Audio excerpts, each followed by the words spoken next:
पवित्र श्रीमद् भागवत गीता, पवित्र चारों वेद, पवित्र कुरान शरीफ, पवित्र बाइबल, पवित्र गुरु ग्रंथ साहिब, पवित्र कबीर साहिब की वाणी में छुपे हुए गूढ़ रहस्य अर्थात तत्व को जानने के लिए कृपया अवश्य सुनिए जगत गुरु तत्वदर्शी संत रामपाल जी महाराज के मंगल प्रवचन। बोलो सतगुरुदेव की जय। बंदी छोड़ कबीर परमेश्वर जी की जय। बंदी छोड़ गरीबदास जी महाराज जी की जय। स्वामी रामदेवानंद जी गुरु महाराज जी की जय।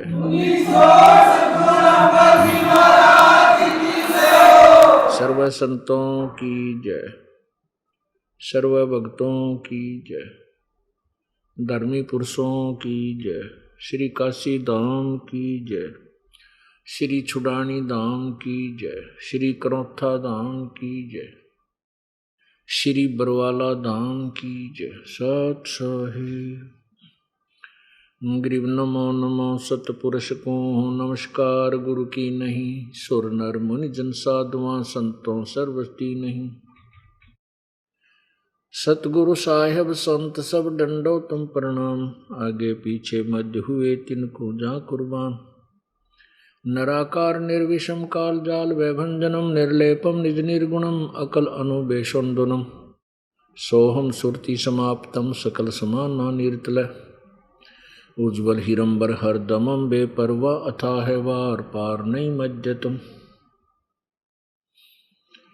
गरीब जो सुमर सिद्ध होई, गणनायक गलताना करो अनुग्रह सोई। पारस पद परवाना आदि गणेश मनाऊं, गणनायक देवन देवा चरण कमल लो लाऊं। आदंत करूं सेवा परम शक्ति संगीतम, ऋषि दाता सोई अवगत गुण अतीतम। सत्य पुरुष निर्मोही जगदम्बा जगदीशम, मंगल रूप मुरारी तन मन अर्पों शीशम। भक्ति मुक्ति भंडारी सुर नर मुनि जन ध्यावे, ब्रह्मा विष्णु महेशा। शेष समुख गावे पूजय आदि गणेशा।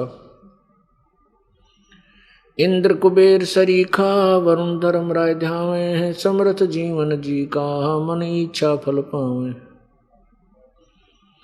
33 कोटि आधारा ध्यावे 88 उतरे भवजल पारा। कट है यम की फांसी 33 कोटि आधारा ध्यावे 88 उतरे भवजल पारा। कट है यम की फांसी। कर जोरूं विनती करूं, धरूं चरण पर शीस। गुरु जी राम देवानंद जी महाराज ने दियो नाम बख्शीश। कोटि कोटि सिजदा करूं, कोटि कोटि प्रणाम। चरण कमल में राखियो मैं बांधी जाम गुलाम। अब गुण किए तो बहुत किए, करत न मनियार। बावे बंदा बख्श दियो, बावे गर्दन उतार। कुत्ता तेरे दरबार का, मोतिया मेरा नाम। गले प्रेम की जेवड़ी, जहाँ खेचो वहाँ जाऊं मैं। तो करो तो बावड़ू, दूर दूर करो तो जाऊं। जो राखो तो ही रहूं, जो देवो सो खाऊं। जय इब के सतगुरु मिले, सब दुख आँखों रो, चरणों ऊपर शीस धरूं, कहूँ जो कहनी हो। कबीर साईं मिलेंगे, पूछेंगे कुशलात, आद्य अंत की सब कहूँ, अपने दिल की बात। गुरु जी तुम ना बोलियो, चाहे लाख लोग मिल जाएं, हमसे तुमको बहुत हैं, तुमसे हमको नहीं। तुमरे विसारे क्या बने, मैं किसकी शरण में जाऊं। शिव ब्रंच मुनि नारदा, इनके हृदय बिना समाऊं। अवगुण किए तो बहुत किए, करत न मानी हारे। बावे बंदा बख्श दियो, बावे गर्दन उतारे। अवगुण मेरे बाप जी, बख्शो गरीब नवाजे। जो मैं पूत कपूत हूँ, बोहर पिता को लाजे। मैं अपराधी जन्म का, नक्शक भरे विकार। तुम दाता दुख भंजना, मेरी करो संभार। कबीर लूट सको तो लूटियो, लूट सको तो लूटियो, राम नाम की लूटे। पीछे फिर पछताओगे, प्राण जाएंगे छूटो। मानुष जन्म दुर्लभ है, मिले न बारंबार। तरवर से पत्ता टूट गिरे वो, बोहर न लगता डार। राम रटत कोड़ी भलो, चू चू पड़े जो चाम। ये सुंदर शरीर किस काम का, जामुख नहीं नाम। राम रटत कन्या भली, साकट बलो न पूत। छेरी के गल गल थना, जिसमें दूध न मूत। राम रटत दारिद्र भलो, टूटी घर की छान। वो सुंदर महल किस काम के, जहाँ भक्ति नहीं भगवान। बंदे तू कर बंदगी, जय चावे दीदारे। अवसर मानुष जन्म का, वाई मिले न बारंबार। परम पिता परमात्मा, सारी सृष्टि के रचनहार, कुल मालिक कबीर देव, कबीर प्रभु, कबीर साहब,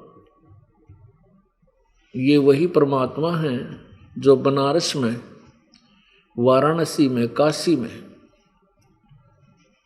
सन 1398 संवत 1455 में सतलोक से सशरीर आए थे और लहर तारा तालाब में विकसित कमल के फूल के ऊपर एक शिशु रूप धारण किया था, बालक का रूप धारण किया था। परमेश्वर कबीर जी का जन्म किसी मां से नहीं हुआ था, केवल ये एक प्रभु हैं जो स्वयंभू हैं, परिभू हैं, कबीर मनीषी। इनका शरीर शुक्रम अकायम ऐसनाविरम, परमात्मा कबीर जी का शरीर माता पिता के योग से बने हुए शुक्र से नहीं बना, वो शुक्र से बनी हुई काया नहीं है। परमात्मा का शरीर नाड़ियों के जोड़ जुगाड़ से नहीं बना है, ऐसनाविरम, वो स्वयंभू है। परमात्मा का शरीर अछिद्रम है और वो परमात्मा स्वयंभू हैं। वो कबीर जी हैं जो बनारस में 120 वर्ष तक एक जुलाहे की भूमिका करके सहशरीर आए थे, सहशरीर चले गए थे।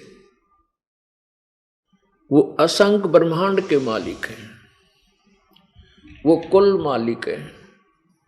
वो परमात्मा हैं जो गीता जी अध्याय नंबर 18 के श्लोक नंबर 62 में 62 में गीता ज्ञान दाता कह रहा कि अर्जुन तू सर्वभाव से उस परमेश्वर की शरण में जा जिसकी कृपा से तू परम शांति और शाश्वत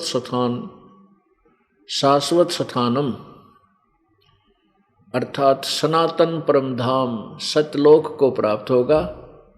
गीता जी अध्याय नंबर 15 के श्लोक नंबर 4 में कहा कि जब तुझे तत्वदर्शी संत मिल जावे उसके पश्चात उस परम पद परमेश्वर की, उस परमेश्वर के परम पद की, उस परमेश्वर के जो गीता जी अध्याय नंबर 18 के 62 में जिसके विषय में कहा है, उस परमेश्वर के परम पद की खोज करनी चाहिए, जहां जाने के बाद साधक फिर लौटकर संसार में नहीं आते, जिनकी जन्म मृत्यु फिर कभी नहीं होती। वो पूर्ण मोक्ष प्राप्त करते हैं। और जिस परमेश्वर ने, ये वही परमेश्वर है जिसने पूरे ब्रह्मांडों की रचना की है। गीता ज्ञान दाता कहता है कि मैं भी उसी की शरण में हूं और उसी की पूजा करनी चाहिए, उसी से पूर्ण मोक्ष होगा। गीता जी अध्याय नंबर 7 के श्लोक नंबर 29 में 29 में गीता ज्ञान दाता कह रहा है कि जो तत्ब्रह्म से यानी उस परमेश्वर से, जो गीता जी अध्याय नंबर 18 के श्लोक नंबर 62 में जिसके विषय में कहा है, तत्ब्रह्म यानी उस परमेश्वर के तथा संपूर्ण आध्यात्मिक ज्ञान से, उस परमेश्वर से तथा संपूर्ण आध्यात्मिक ज्ञान से और सब कर्मों से, पुण्य पाप आदि सभी कर्मों से जो परिचित हो जाता है, वो व्यक्ति फिर केवल जरा और मरण से, जरा माने बुढ़ापा, मरण मीन मृत्यु, यानी बुढ़ापा और मृत्यु ये सबसे ज्यादा दुखदाई इस मानव शरीर के लिए होते हैं। कहते हैं फिर वो जरा और मरण से ही छुटकारा पाने का प्रयत्न करता है। वो यहाँ का ना देव बनना चाहता है, ना महादेव बनना चाहता है, ना कोई पृथ्वीपति बनना चाहता है। वो केवल अपनी जन्म मृत्यु के उस रोग को कटवाने का ही प्रयत्न करता है। गीता जी अध्याय नंबर 8 के मंत्र नंबर 1 में अर्जुन ने पूछा कि प्रभु आपने जो 7वें अध्याय के 29वें श्लोक में जिस तत्ब्रह्म उस परमेश्वर के विषय में जिक्र किया अभी, वो परब्रह्म, वो तत्ब्रह्म कौन है, वो किसको कहते हो तत्ब्रह्म? गीता ज्ञान दाता ने 8वें अध्याय के 3रे श्लोक में उसका उत्तर दिया है कि वो परम अक्षर ब्रह्म है। पुण्यात्माओं, ये एक ऐसा सामूहिक सत्संग शिक्षा केंद्र है, आध्यात्मिक शिक्षा केंद्र। इसमें आपको ये महीने में 6 पीरियड अटेंड करने पड़ते हैं। 6 सत्संग होते हैं 6 दिनों के, और इनको आपने अटेंड करना होता। और इन 6 दिनों के अंदर हमने वो कंप्लीट सिलेबस करवाना होता है, जो पूरे वर्ष में आपको रह रह कर रिवाइज करवा के वो परमात्मा की महिमा आपके हृदय में जचानी होती है। जब आपके हृदय में ये सत्य ज्ञान, तत्व ज्ञान फीड हो जाएगा, समा जाएगा, फिर वो अज्ञान हट जाएगा। 3 परमात्मा है, एक ब्रह्म जिसे क्षर पुरुष भी कहते हैं, जिसे क्षर ब्रह्म भी कहते हैं, इसको ईश भी कहते हैं। अब एक परमात्मा के 3 पर्यायवाची शब्द हैं। ब्रह्म, इसको क्षर ब्रह्म कहो। क्षर ब्रह्म माने नाशवान परमात्मा, क्षर ब्रह्म। इसको क्षर पुरुष भी कहते हैं, क्षर पुरुष, और इसको काल ब्रह्म भी कहते हैं और अकेला ब्रह्म भी कहते हैं। ये 1 नंबर का, ये सबसे पहला, सबसे छोटा भगवान है। 21 ब्रह्मांड का स्वामी है, 21 ब्रह्मांड। और दूसरा जिसे अक्षर ब्रह्म बोलते हैं, अक्षर ब्रह्म, इसको अक्षर पुरुष भी कहते हैं। ये दूसरे नंबर का प्रभु है और इसका 7 शंख ब्रह्मांड, नील पद्म शंख, 7 शंख ब्रह्मांड का स्वामी है।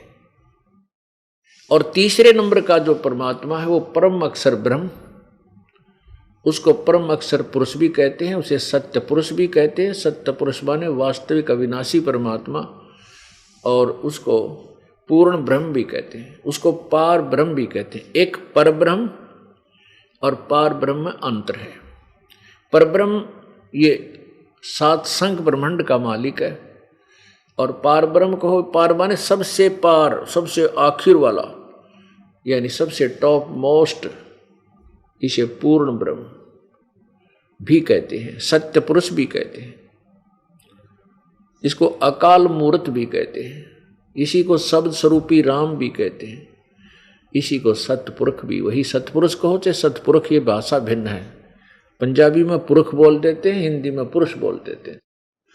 तो ये 3 परमात्मा है, 3 ब्रह्म, परब्रह्म और पूर्ण ब्रह्म।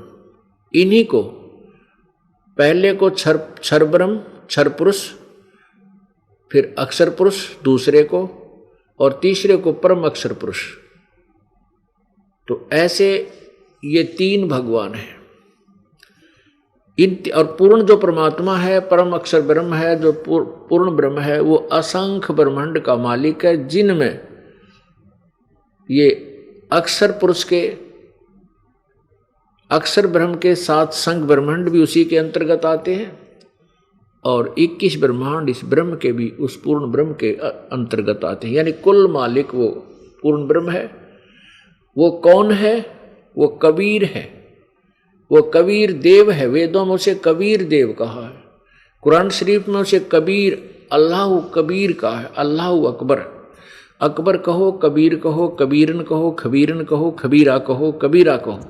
ये अपनी भाषा के अंतर्गत उसी परमात्मा की तरफ बोध करते हैं। और अरबी भाषा में कबीर का अर्थ बड़ा भी होता है। अब उन बोली आत्माओं ने उसका अर्थ अल्लाह अकबर का अर्थ कर दिया, बड़ा भगवान। किसी ना किसी कोई भी नाम है, उसका मीनिंग अवश्य होता है, उसका कोई ना कोई अर्थ बनता है। इसी प्रकार कबीर देव, वेदों में कबीर देव है, हम उसे कबीर बोलते हैं। कबीर को हमारी विशेषकर भारतवर्ष के अंदर जो हिंदी भाषी और अनएजुकेटेड हिंदी भाषी और अनएजुकेटेड अशिक्षित जो वर्ग क्षेत्र है पहले था, वो एक ऐसी लोकल लैंग्वेज थी। हम बै को बै बोलते हैं, जैसे वेद प्रकाश, वेदपाल को हम वेद प्रकाश वेदपाल बोलते हैं, बै बोलते हैं।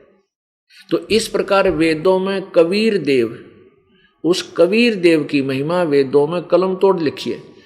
तो इन्होंने अनुवादकर्ताओं ने संस्कृत के से हिंदी में अनुवादकर्ताओं ने कवि का अर्थ, कबीर का अर्थ उन्होंने कवि कर दिया, और देव का अर्थ परमेश्वर कर दिया। उन्होंने कवि परमेश्वर कर दिया। अपनात्मा हम उसको कबीर देव को कबीर बोलन लागे। कबीर साहब कहो चाहे भगवान कहो, परमेश्वर कहो।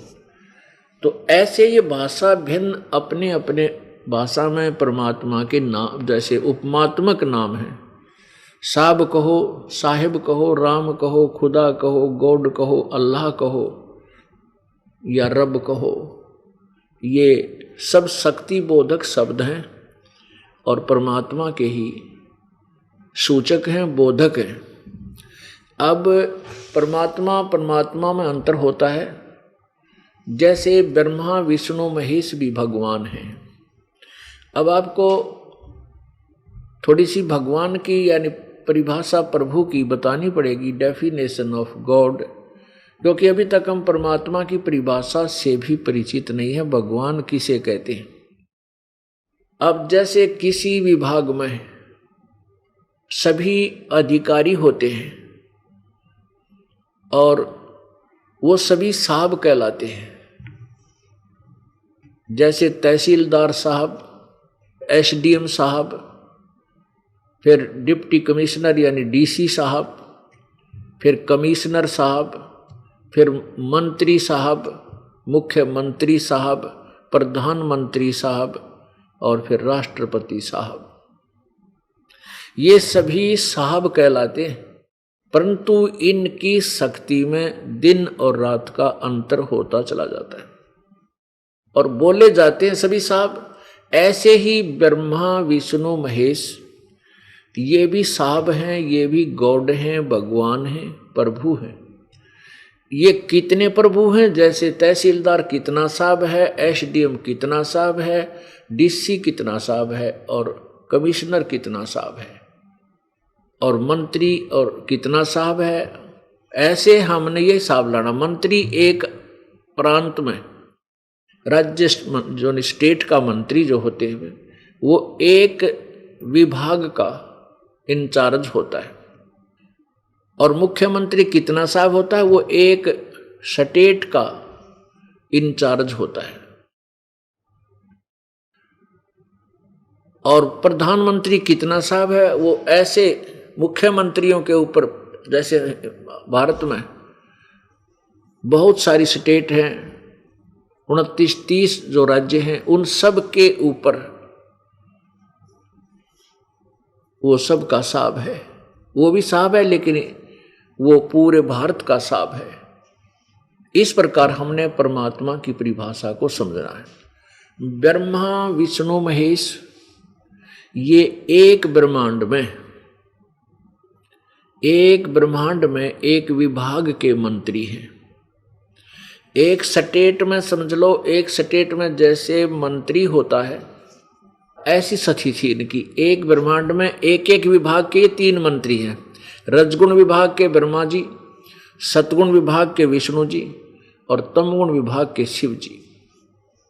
इनका पिता जो ब्रह्म है, जिसको क्षर ब्रह्म अभी आपको बताया, क्षर ब्रह्म भी बोलते हैं, क्षर पुरुष भी कहते हैं, ये एक ब्रह्मांड में एक मुख्यमंत्री का रोल करता है, भूमिका करता है। ये एक ब्रह्मांड में ऐसे ये अपने 21 ब्रह्मांडों में स्वयं मुख्यमंत्री पद को प्राप्त करता है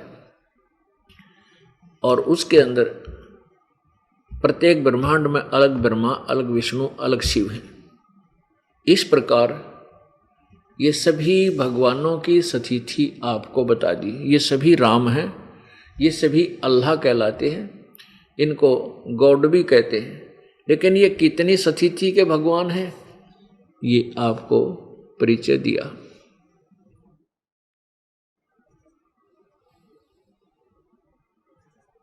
जो परम अक्षर ब्रह्म है, जो पूर्ण परमात्मा है, सारी सृष्टि का रचनहार है, वो कबीर भगवान है, वो बड़ा भगवान है। जैसे अरबी में उसको बड़ा बोल दिया, अल्लाहु अकबर। अल्लाहु अकबर का अर्थ है सबसे यानी बड़ा भगवान। तो बड़ा भगवान कौन है? परम अक्षर ब्रह्म है। तो इससे सिद्ध हुआ कि कोई छोटा भगवान भी है। जब हमने किसी को आगे बड़ा लगाया है तो कोई छोटे भी हैं। जैसे हमने पूर्ण परमात्मा लिखा है तो अपूर्ण भी है वो, अन्य कोई अपूर्ण भी है, पूरे नहीं है। तो ऐसे ही समझना हमने कि जैसे ब्रह्मा विष्णु महेश ये पूर्ण परमात्मा नहीं है, ये प्रभु हैं। परमात्मा का अर्थ होता है उच्च आत्मा, श्रेष्ठ आत्मा। ये हम व्यक्तियों से, देवताओं से, ऋषियों से इनसे श्रेष्ठ है, इसलिए ये परम आत्मा के पद को प्राप्त है, साहब पद को प्राप्त है। ये परमात्मा अल्लाह यानी गॉड पद को प्राप्त है। लेकिन कितने गॉड हैं, कितने अल्लाह हैं, कितने खुदा हैं, ये आपको बता दिया। इनकी जन्म मृत्यु भी होती है, ब्रह्मा विष्णु महेश अविनाशी नहीं है, इनकी जन्म और मृत्यु होती है। अब ये प्रसंग चलता है तो एकदम, क्योंकि ये ज्ञान इतना अजीबो गरीब है, बिल्कुल फ्रेश है, नया है, और प्रथम बार कोई भक्त श्रद्धालु इस ज्ञान को सुनता है तो उसको ऐसा महसूस होता है जैसे कड़वी दवाई खा ली। बहुत दिक्कत में आ जाता है कि ब्रह्मा विष्णु महेश और नाशवान, क्योंकि अभी तक पवित्र हिंदू धर्म के धर्म गुरुओं ने उल्टा ज्ञान रटा रखा है। जो सदग्रंथ बताते थे, जो सदग्रंथों में लिखा है, वो सब इसके विपरीत है। तो अभी तक हमारे को गलत रटा रखा था।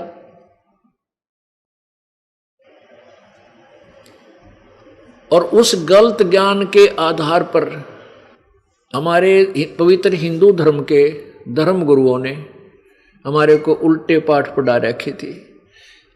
हमारे सदग्रंथों में जो रहस्य छुपा था वो हमें नहीं बताया गया, केवल दंत कथा सुना करके पूरे पवित्र हिंदू समाज को भ्रमित कर रखा है। उसी भ्रम को हटाने के लिए ये तत्वज्ञान रह रह कर सुनाया जा रहा है। अब इस भ्रम का निवारण करने के लिए कि ब्रह्मा विष्णु महेश नाशवान है, अविनाशी नहीं है, तो हमने कौन से सदग्रंथ का सहारा लेना पड़ेगा? उन्हीं सदग्रंथों को, उन्हीं शास्त्रों को दिखाना पड़ेगा जिनको हम सत्य मानते थे। और ये पवित्र हिंदू धर्म के नकली धर्मगुरु कहते थे कि हमने ये देवी पुराण से आपको ज्ञान सुना, क्योंकि पहले संस्कृत में थे ये सारे शास्त्र, और वो केवल संस्कृत ही बोला करते थे, संस्कृत में लिखे हुए थे, तो वो स्वयं समझ नहीं सके सदग्रंथों में क्या लिखा है। तो ये क्या कहते थे कि हम आपको जो विष्णु जी को, ब्रह्मा जी को, शिव जी को, दुर्गा को, सर्वशक्तिमान अविनाशी, इन अजरो अमर ब्रह्मा विष्णु महेश के विषय में, विष्णु जी और शिव जी के विषय में बताते थे अजरो अमर हैं, इनके कोई माता पिता नहीं है, इनका कोई जन्म मृत्यु नहीं होता, ये सर्वेश्वर महेश्वर सतीथि संहार और सृष्टि यही करते हैं। तो इस प्रकार ये ज्ञान हमें दिया गया था और बताया गया था कि हम इन्हीं सदग्रंथों में से दे रहे हैं। और वो सदग्रंथ अब हमें क्या बता रहे हैं, अब हम आँखों पढ़ेंगे। पहले तो उनकी दंत कथा सुना करते थे, अब हम स्वयं पढ़ेंगे और समझेंगे और सतीति से परिचित होंगे ब्रह्मा विष्णु महेश की। अब देखिएगा ये पवित्र श्रीमद् देवी भागवत, इसके सकंद तीसरे में प्रश्न नंबर 123 पर आपको दिखाएंगे ब्रह्मा विष्णु महेश क्या कहते हैं, स्वयं स्वीकार करते हैं कि हम नाशवान हैं। श्रीमद् देवी भागवत, संपादक हनुमान प्रसाद पोदार, चिमन लाल गोस्वामी। ये कहाँ से प्रकाशित है?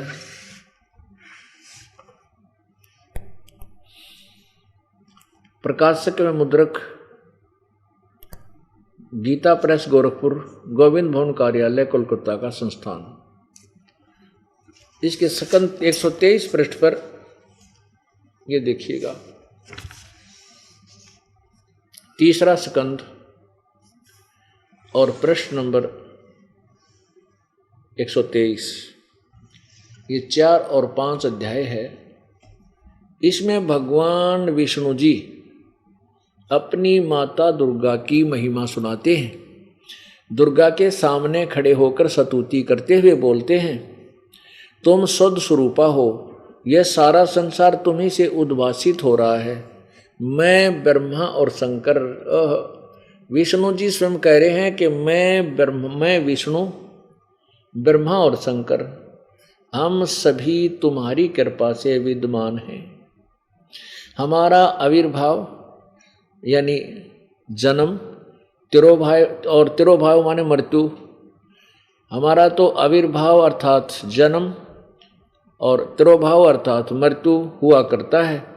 हमारा तो जन्म और मृत्यु होता है, हम अविनाशी नहीं हैं। केवल तुम ही नित्य हो, जगत जननी हो, प्रकृति और सनातनी देवी हो। ये भी ध्यान से देखना सुनना कि प्रकृति दुर्गा को कहते हैं। ये गीता जी के अनुवाद करते समय आपके समझ में आपके लिए आवश्यक होगा, आप समझ सकोगे कि प्रकृति दुर्गा को कहते हैं। अब भगवान शंकर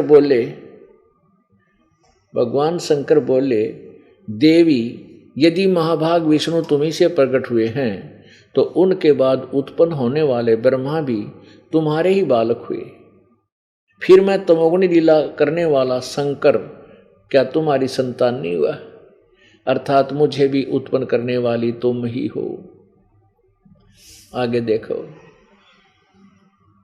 अब ये तीनों स्वीकार कर रहे हैं कि हम जन्म मृत्यु में हैं, हम आपके पुत्र हैं। हमारी जन्म मृत्यु होती है, हम आपके पुत्र हैं। और ब्रह्मा विष्णु महेश तीनों दुर्गा के बेटे हैं। और खुद स्वीकार करते हैं कि मैं तमोगुणी लीला करने वाला, यानी शंकर भगवान तमोगुण है, तमोगुण युक्त है। इसको तमगुण भी कहते हैं। कोड वर्डों में तमगुण, सतगुण, रजगुण, ये अंडरस्टूड है कि सतगुण रजगुण ब्रह्मा जी हैं, सतगुण विष्णु जी और तमगुण शंकर जी। आगे और क्लियर करती है पवित्र देवी पुराण।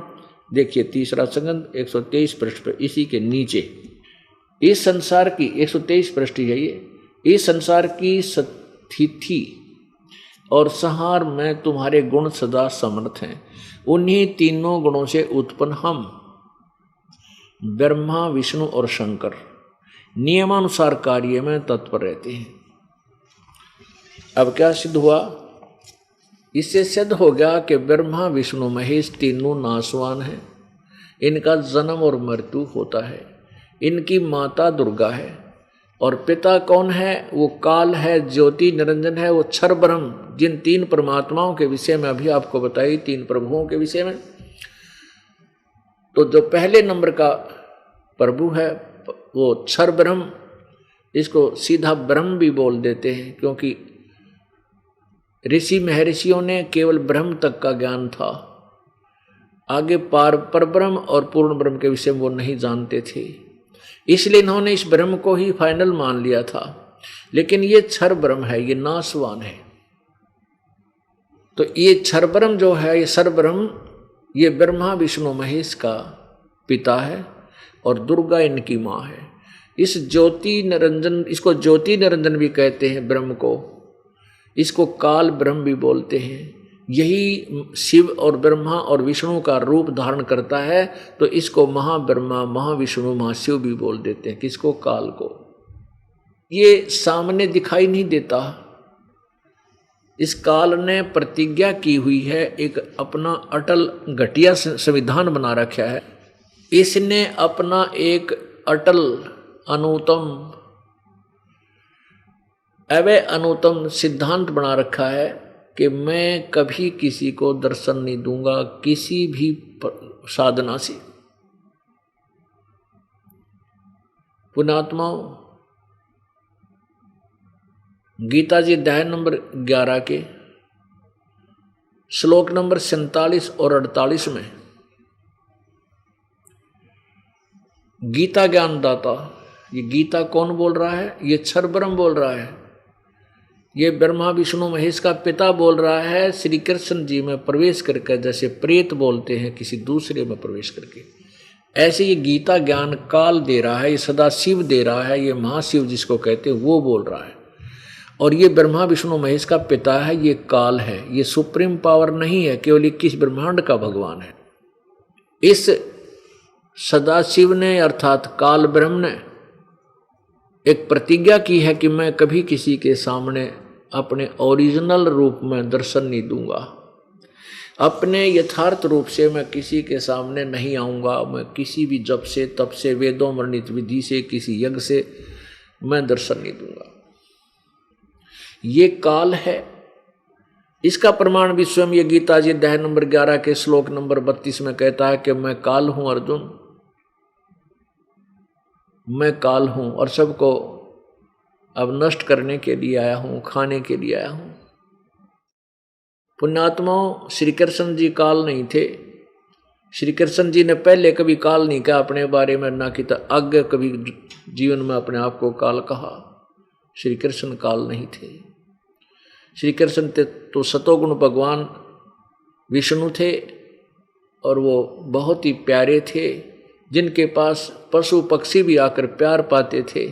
वो काल नहीं हो सकता।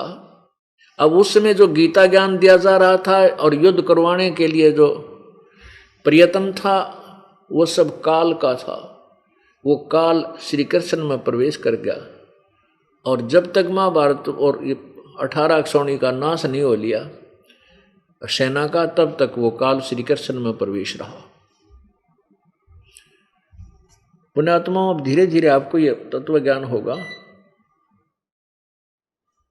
और फिर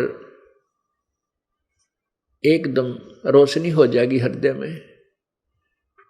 आपको एकदम धक्का सा लगेगा कि हम सचमुच गलत मार्ग पर जा रहे थे, कुमार्ग पर जा रहे थे, जीवन व्यर्थ हो जाता। और पहले हम उसी ज्ञान को सत्य मान रहे थे, क्योंकि लाखों करोड़ों लोग उसके समर्थक थे। उस अज्ञान के लाखों करोड़ों ये गुरु उस अज्ञान को सुनाया करते थे। हमें कोई ऑब्जेक्शन नहीं था कि यही ज्ञान होगा। ब्रह्मा विष्णु महेश अजर अमर हैं, यही सर्वेश्वर हैं, सब ब्रह्मांडों के मालिक हैं, ऐसा नहीं। अब कोई एक प्रांत के मंत्री को ये बताए कि ये एक प्रांत का मंत्री भी है और फिर कहे ये मुख्यमंत्री भी है और फिर कहे प्रधानमंत्री भी यही है, तो उस व्यक्ति को ज्ञान कति नहीं। तो ये हमारे जो धार्मिक गुरु थे हिंदू धर्म के, वो कहा करते थे कि ब्रह्मा विष्णु महेश 3 लोक के भगवान हैं। रजगुण ब्रह्मा जी, सतगुण विष्णु, तमगुण शिव जी, ये भी बताते थे। और फिर कहते थे सर्वेश्वर, महेश्वर, मृत्युंजय, कालज्जय, पता नहीं क्या उपमा दिया करते थे। वो गलत थी। सारे ब्रह्मांडों के यही रचनेहार हैं, ऐसा कहा करते थे, वो गलत था। वो दंत कथा थी। इस प्रकार भी ये तत्व ज्ञान आपके सामने प्रकट हो रहा है, बताया जा रहा है। और कोई भी ज्ञान है वो सुनने से ही पता लगता है। हमने ब्रह्मा विष्णु महेश जी की महिमा सुनने से ही पता लगा और सदग्रंथों में लिखा हुआ उन्होंने बताया कि देवी प्राण, शिव प्राण, विष्णु प्राण, दुर्गा प्राण, इनके ब्रह्मा प्राण, मार्कंडे प्राण आदि में ये विवरण लिखा हुआ है। तो हमने यही जान करके ग्रहण किया कि ये हमारे सदग्रंथ बहुत सत्य हैं और इन्हीं में से गुरुजन सुना रहे हैं। अब वही सत्य जिनको हम सत्य मानते थे शास्त्रों को, आज उनसे पता चला कि ये तो नासवान है, ब्रह्मा विष्णु महेश, इनका जन्म मृत्यु होता है। तो हमने अपने सदग्रंथों में लिखे विवरण को सत्य मानना होगा, ना कि किसी दंत कथा को। गीता जी अध्याय नंबर 16 के श्लोक नंबर 23 में कहा कि अर्जुन, शास्त्र विधि को त्याग कर जो मनमाना आचरण करते हैं उनको न तो कोई सुख होता है, न कोई सिद्धि प्राप्त होती है और न ही उनकी गति होती है, अर्थात व्यर्थ। इसलिए कहा कि 16वें अध्याय के ही 24वें श्लोक में कहा है कि इससे अर्जुन तेरे लिए सत्य कर्तव्य और अकर्तव्य के विषय में, यानी कौन से भक्ति कर्म करने योग्य हैं, कौन से त्यागने योग्य हैं, उनके विषय में भी आप सदग्रंथों को ही सत्य मानना, सदग्रंथों को ही प्रमाण मानना, उन्हीं को सत्य मानकर उसके आधार पर कार्य करना। किसी के कहने मात्र से सदग्रंथ के विपरीत, शास्त्र के विपरीत साधना स्वीकार मत करना, तेरा जीवन व्यर्थ हो जाएगा। तो पुण्यात्माओं, ये काल गीता जी बोल रहा है और ये गीता, जैसे गीता जी अध्याय नंबर 32 के अध्याय नंबर 11 के श्लोक 32 में कहा कि अर्जुन मैं काल हूं। 11वें अध्याय के 21वें श्लोक में अर्जुन आंखों देखा वो विकराल शरीर जो काल का वास्तविक रूप है, उस काल ने अपना वास्तविक रूप दिखाया, वो विराट रूप। उसको अर्जुन देखकर कह रहा, भगवान आप तो ऋषियों को भी खा रहे हो, आप तो महर्षियों को भी खा रहे हो, आपको देवताओं को भी खा रहे हो। वो आपके सामने मंगल हो, वेदों के स्तोत्र बोल रहे हैं, आप उनको भी खा रहे हो। वो सब आपके मुख में समा रहे हैं। तब 11वें अध्याय के 32वें श्लोक में गीता ज्ञानदाता ने कहा कि मैं काल हूं और इन सब को खाने के लिए अब प्रवृत्त हुआ हूं, अब आया हूं। अगर श्री कृष्ण गीता बोल रहा होता, ये नहीं बोलते, कहते कि मैं अब आया हूं, क्योंकि वो तो पहले विराजमान थे, विद्यमान थे अर्जुन के पास। तो वो काल प्रवेश कर गया श्री कृष्ण में। तो वो काल बोल रहा है, इसने प्रतिज्ञा की है कि मैं कभी किसी के समक्ष अपने इस रूप में नहीं आऊंगा जो मेरा वास्तविक रूप है, जो अर्जुन को दिखाया महाभारत में। कहते ये मेरा वास्तविक रूप है। ये और ये क्या करता है, 1000 भुजा तक ये काल बना सकता है अपनी, इससे आगे नहीं। और ये 2 भुजाओं में भी रह सकता है, ये 4 भी बना सकता है। ब्रह्मा विष्णु महेश 4 से आगे भुजा नहीं हो सकती। देखिए ये 2 भुजाओं में भी आ सकते हैं, बना सकते हैं, 4 भुजा भी प्रकट कर सकते हैं, इससे ज्यादा नहीं कर सकते। और ये काल 1000 तक कर सकता है, 1000 से नीचे ये 8, 10, 2, 1, 4 कितने भी 2, 4 ये बना सकता है। 1000 से ऊपर नहीं कर सकता, ये 1 सेंसर तक कर सकता है। और जैसे परब्रह्म है, ये 10,000 भुजा तक अपने शो कर सकता है, दिखा सकता है, अपनी शक्ति प्रकट कर सकता है।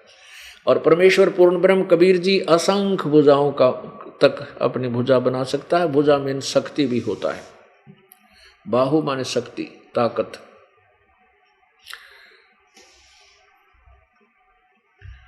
तो पुण्यात्माओं, अब प्रसंग चल रहा है कि गीता ज्ञान दाता ये कभी किसी के सामने नहीं आता। इसने कसम खाई है ब्रह्म ने, ब्रह्मा विष्णु महेश के पिता ने। क्यों खाई है, कारण क्या है, ये ऐसा घटिया काम क्यों करता है, कि ऐसा क्यों इसने गलत प्रतिज्ञा की कि अपने बच्चों से भी छुप के रहता है। इसमें एक भयंकर दोष है, और उस दोष का यदि ब्रह्मा विष्णु महेश को पता चल जाए तो वो हाथ खड़े कर देंगे, वो इसके काम को नहीं करेंगे। क्या दोष है कि इसको श्राप लगा हुआ, श्राप लगा है, ब्रह्म को श्राप लगा है, इस क्षर पुरुष काल ब्रह्म को 1,00,000 मानव शरीरधारी प्राणियों के सूक्ष्म शरीर को तपतशिला, इसके लोक में तपतशिला 21वें ब्रह्मांड में, वहां भून कर उसमें से गंध निकाल कर ये प्रतिदिन 1,00,000 मानव शरीरधारी प्राणियों के सूक्ष्म शरीर के गंध को आहार करता है, खाता है। ऐसे ये सबको खाता है। ब्रह्मा विष्णु महेश भी जब मृत्यु को प्राप्त होंगे, इनको भी तपस्या प्रभु ने कहा, इनको भी खाता है।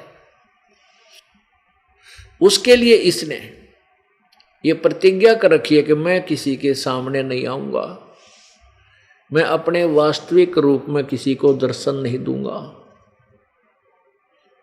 क्योंकि यदि ब्रह्मा विष्णु महेश को यह पता चल जाए कि तुम्हारा पिता और ऐसे जुल्म कर रहा है और वो तुम्हारे से ही ये पाप करवा रहा है, ब्रह्मा से के अंदर ऐसा गुण भर दिया कि सब जीव उससे प्रभावित हो गए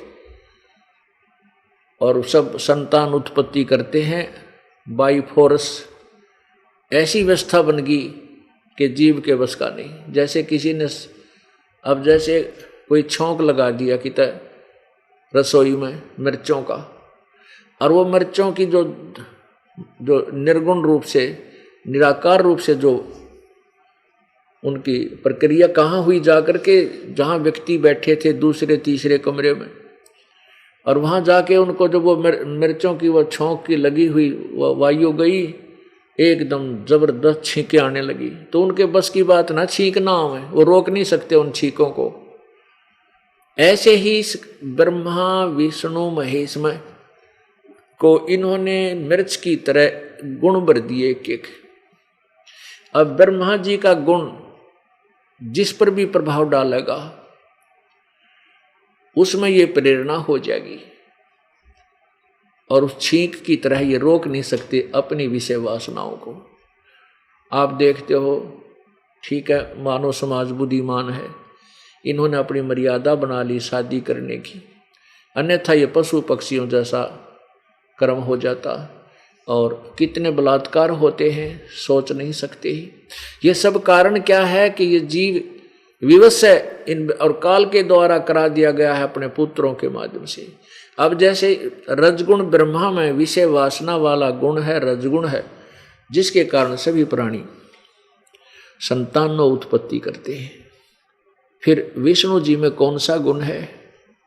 विष्णु जी के अंदर गुण है सतिथि बनाए रखने का, एक दूसरे में ममता, मोह, संपत्ति में लगाव।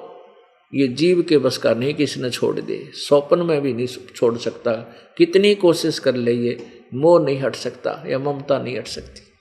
इसको सतिथि कहें। सतिथि का माने कि ये पड़े रहें यहाँ पर, ये टके रहें यहाँ पर, यहाँ से इनका मन ना उठ जाए, उकला ना जा। कितना दुख पाले, कितने बेटे धमका ले, जो घर नहीं छूटा है वो ममता नहीं हटती। एक बार ये दास अपने गुरुदेव के पास दर्शनार्थ जाता था। पहले हम छुडानी जाते थे, छुडानी गांव है जिला झज्जर में।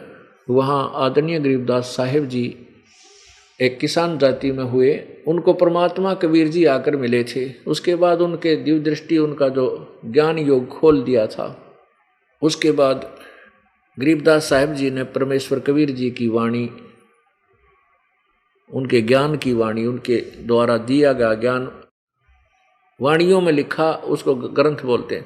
तो वहाँ ग्रंथ साहिब का पाठ होता था। मेरे पूज्य गुरुदेव जी भी वहाँ जाते थे, ये दास भी वहाँ जाता था। जब तक मेरे को नाम देने का अधिकार नहीं मिला था, सेवक था ये दास, तो वहाँ ऐसे ही सत्संग से पहले बैठ जाते थे।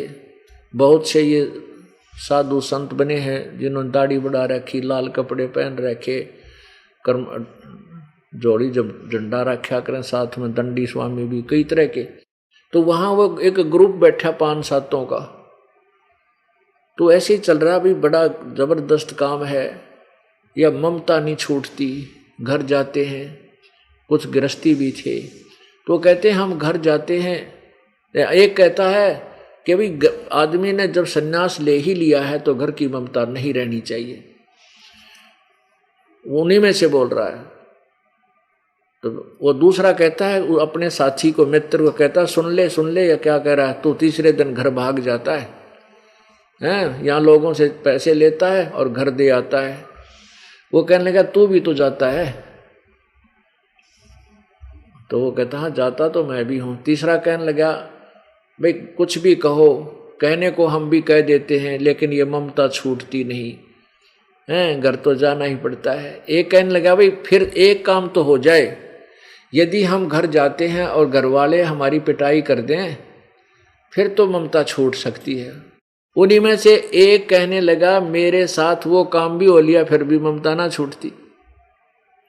अर्थात मेरी पिटाई भी कर दी घर के घर वालों ने और फिर भी घर ना छूटता। और बाबा जी भी बन गया, घर भी त्याग रखा, दाढ़ी भी बढ़ा ली, लाल कपड़े, सफ़ेद कपड़े, दाढ़ी, गले में माला भी डाल रहा हूँ, लेकिन फिर भी ममता ना छूटती।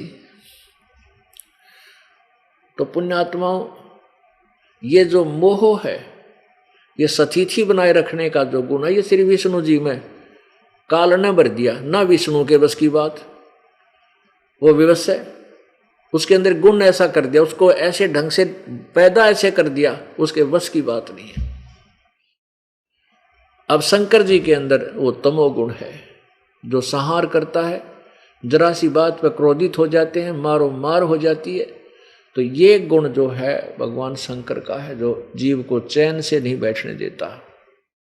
ठीक बातें कर रहे हैं, जरा सी बात पर तू मैं आजा, मुक्का मुक्की, छो गालम गाला, पता नहीं के कुक्रम हो जाए। तो ये गुण शंकर भगवान में है और उसी से प्रभावित है प्राणी। जैसे मिर्च से के गुण से प्रभावित होकर के छींकाने लग जाती है, बस की बात नहीं होती। तो इनको कैसे नॉर्मल किया जाए, इनको कैसे जो है इनसे कैसे बचा जाए, उसकी विधि है,